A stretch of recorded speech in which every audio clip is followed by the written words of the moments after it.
Sadar nggak, kenapa setiap pelajaran IPA itu membosankan? Dimana kita menghafal rumus, diskusi, materi. Bosan tau? Iya ya, apa ada pendekatan yang bisa membuat kita nggak bosan belajar IPA?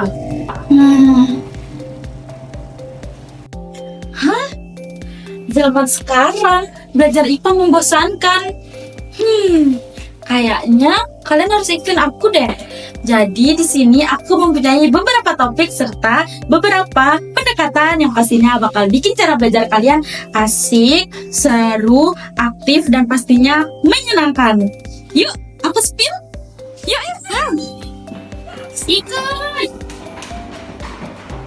Oke teman-teman, tadi kan aku sudah bilang nih, aku memiliki beberapa topik dan beberapa pendekatan pembelajaran agar pembelajaran bisa terasa lebih aktif, seru, dan pasti menyenangkan.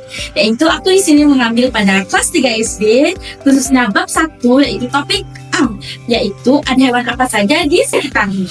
Nah, untuk mengenali hewan di sekitar kita, kita memakai pendekatan kontekstual dan model inquiry. Nah, kenapa sih kita harus menggunakan pendekatan itu? Karena dengan melakukan pendekatan itu, kita dapat membantu siswa agar dapat menghubungkan pembelajaran dengan kehidupan yang lebih nyata. Nah, ada pun langkah-langkah yang bisa kita lakukan. Yang pertama ada pendahuluan, yang kedua ada eksplorasi, yang ketiga ada pengumpulan data, yang keempat ada analisis, dan yang terakhir ada kesimpulan. Nah, selanjutnya yaitu pada kelas 3 SD, pendekatan yang cocok digunakan pada topik siklus hidup makhluk hidup ialah pendekatan inquiry bimbing. Mengapa? Karena pada pendekatan ini, siswa didorong untuk bisa menemukan jawaban dan bertanya. Adapun langkah-langkahnya itu yang pertama ada pendahuluan, yang kedua yaitu ada eksplorasi, yang ketiga yaitu ada pengumpulan data, yang keempat yaitu ada analisis, dan yang terakhir yaitu ada kesimpulan. Nah, yang selanjutnya itu pada kelas 4 SD, di mana kita mengambil bab 1, tumbuhan sumber kehidupan di bumi. Topik C, perkembangbiakan tumbuhan. Di mana pada topik ini, pendekatan yang cocok ialah pendekatan inquiry. Kenapa kita memilih pendekatan inquiry? Karena pendekatan inquiry lebih cocok untuk siswa karena siswa lebih mudah menghubungkan ke kehidupan nyata. Nah, adapun langkah-langkahnya yang pertama ialah pendahuluan, eksplorasi, pengumpulan data, analisis data, dan kesimpulan. Nah, pada kelas 5 kita mengambil topik pengaruh gaya terhadap benda. Nah, pendekatan yang cocok untuk topik ini adalah inquiry terbimbing dan problem based learning PBL. Nah, kenapa bisa cocok? Karena pendekatan ini bisa membuat siswa bereksperimen langsung dengan gaya. Nah, adapun langkah-langkah yang cocok untuk pendekatan ini. Yang pertama ada pendahuluan, yang kedua ada eksperimen, yang ketiga ada pengumpulan data,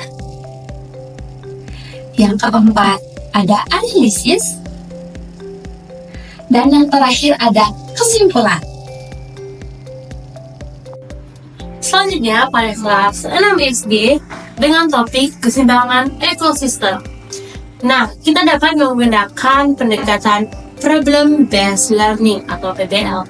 Kenapa? Di dalam PBL ini kita dapat mendorong rasa kritis dan analisis siswa dalam mencari solusi secara fakta dan berbasis data dan logis. Nah, di sini juga dapat membantu siswa dan mendorong siswa dalam kemampuan berkomunikasi dan bertanggung jawab. Adapun langkah-langkah dalam penerapan atau implementasi PBL yaitu pertama pendahuluan, yang kedua eksplorasi, yang ketiga pengumpulan data, analisis data, dan kesimpulan. Oh, jadi gitu ya? Oh, berarti belajar IPA nggak sih monoton itu ya?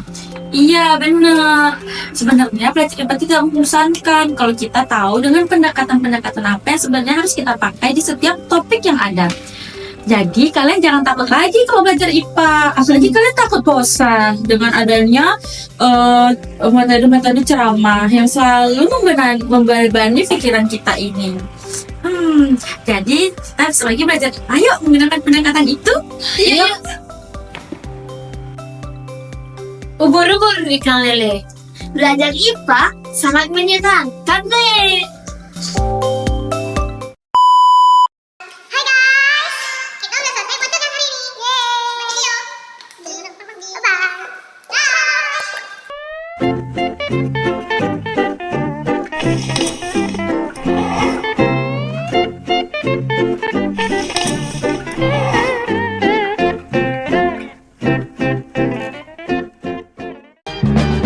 One is the loneliest number that you'll ever do. Two can be as bad as one. It's the loneliest number since the number